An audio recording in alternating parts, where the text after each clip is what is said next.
क्या आपने कभी किसी ऐसे गांव का नाम सुना है जहां सूरज ढलते ही सन्नाटा इतना गहरा हो जाता है कि अपनी ही सांसों की आवाज डराने लगती है।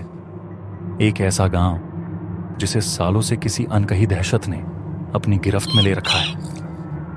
आज हम आपको ले चलेंगे काली घाटी नाम के एक ऐसे ही गांव में जहां एक डायन का खौफ आज भी हवा में तैरता है और रात के अंधेरे में जो भी उसके रास्ते में आता है वह फिर कभी वापस नहीं लौटता।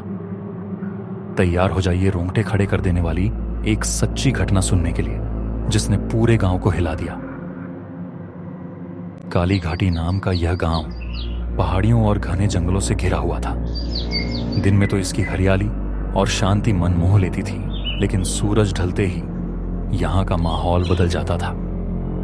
हवा में एक अजीब सी उदासी घुल जाती थी और हर घर के दरवाजे शाम होते ही बंद हो जाते थे।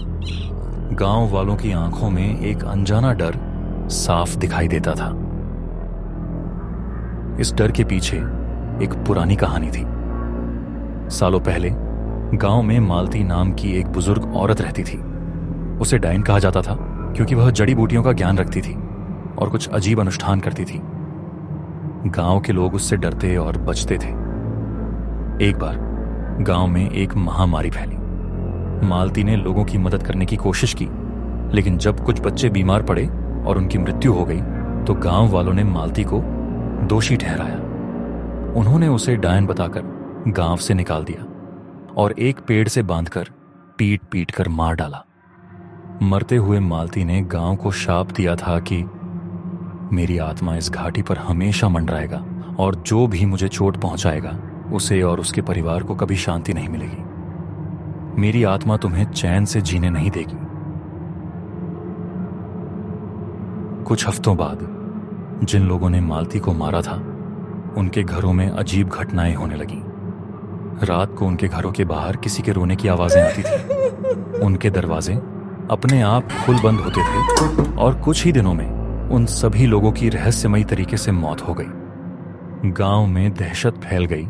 तब से काली घाटी को डायन के शाप वाला गांव कहा जाने लगा और रात के समय कोई भी घर से बाहर निकलने की हिम्मत नहीं करता था। अजीत, एक युवा फोटोग्राफर, और उसकी पत्नी ऋतु शहर की भीड़-भाड़ से दूर सुकून की तलाश में थे। उन्हें इंटरनेट पर काली घाटी गांव में एक पुराना सस्ता घर मिल गया। गांव की खूबसूरती ने उन्हें मंत्रमुग्ध कर दिया।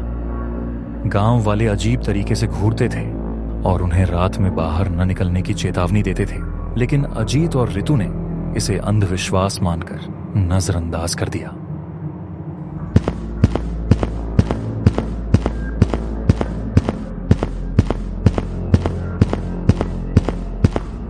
देखो अजीत, कितनी शांति है यहां, ऋतु ने घर में कदम रखते ही कहा। शहर के शोर से कितना अलग। हाँ, यहां मेरी फोटोग्राफी के लिए भी बहुत कुछ है, अजीत ने उत्साहित होकर कहा। वे नहीं जानते थे कि जिस शांति की वे तलाश कर रहे थे वह एक भयानक तूफान से पहले की खामोशी थी।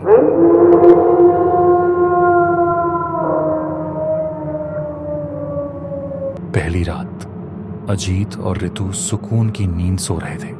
तभी ठीक आधी रात के बाद लगभग 3 बजे उन्हें अपने मुख्य दरवाजे पर एक हल्की लेकिन स्पष्ट दस्तक सुनाई दी। अजीत की नींद खुल गई। उसने सोचा कि शायद कोई पड़ोसी होगा, लेकिन रात के इस पहर कौन आ सकता है। उसने उठकर खिड़की से देखा। बाहर घना अंधेरा था और कोई नहीं था। उसने दरवाजा खोला, बाहर झांका, लेकिन सिवाय पत्तियों की सरसराहट के कुछ नहीं था। कौन था? ऋतु ने पूछा। कोई नहीं, अजीत ने वापस आकर कहा। शायद मुझे वहम हुआ।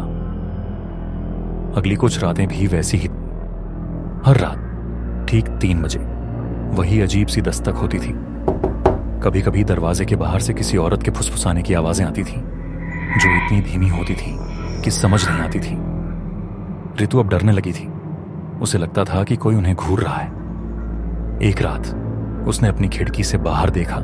उसे पेड़ के पीछे एक काली परछाई दिखी जो एक औरत जैसी लग रही थी। उसने तेजी से खिड़की बंद कर ली।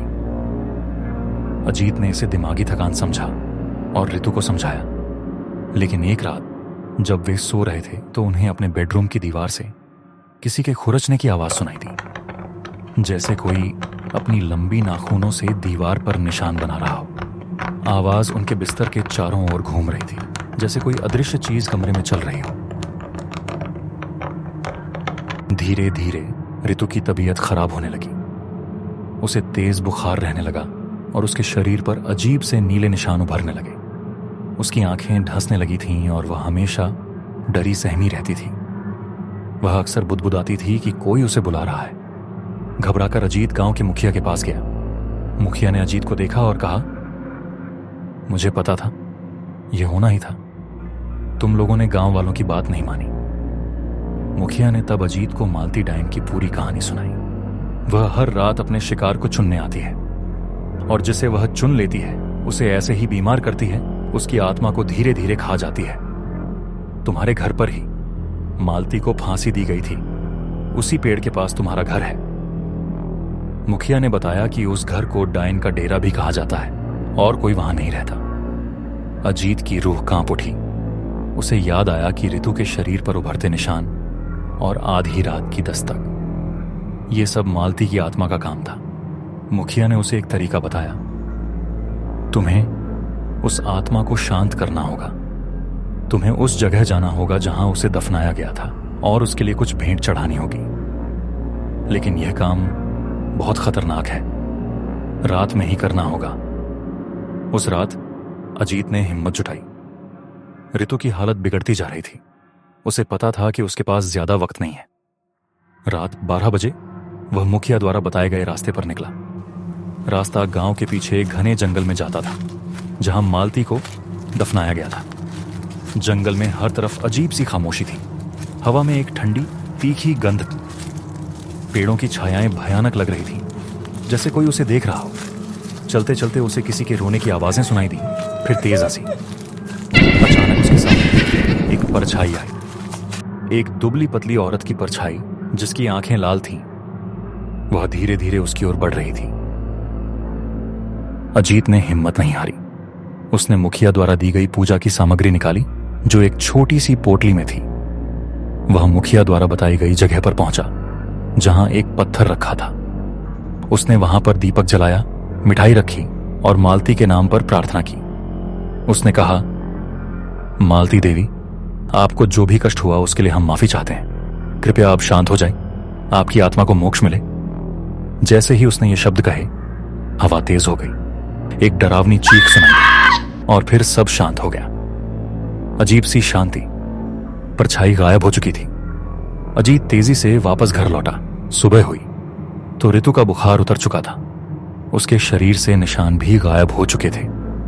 वह पूरी तरह से ठीक थी और उसे पिछली कुछ रातों की कोई बात याद नहीं थी। अजीत ने राहत की सांस ली। मालती की आत्मा को शांति मिल चुकी थी। अजीत और ऋतु ने वह घर बेच दिया और गांव छोड़ दिया।